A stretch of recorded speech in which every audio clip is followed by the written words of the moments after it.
जय मैथिल जय मिथिला। हम नीता झा बजै छी आ यहाँ सब हम एकटा गौरी के गीत लऽ के आयल छी, तो सुनू, आनंद लिअ, अपन आशीर्वाद बना के राखू। गौरी पूजू जानकी जानक भवन में, गौरी पूजू जानकी जानक भवन में, फूल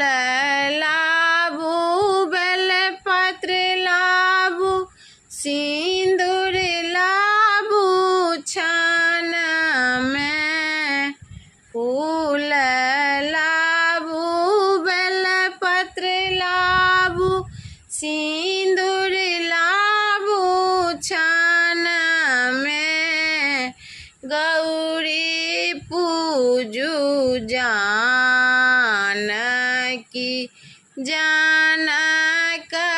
भवन में, धूप लाबू दीप लाबू अछिंजल लाबू छान में, धूप लाबू दीप लाबू अछिंजल लाबू छान में, गौरी पूजू जानकी जानक भवन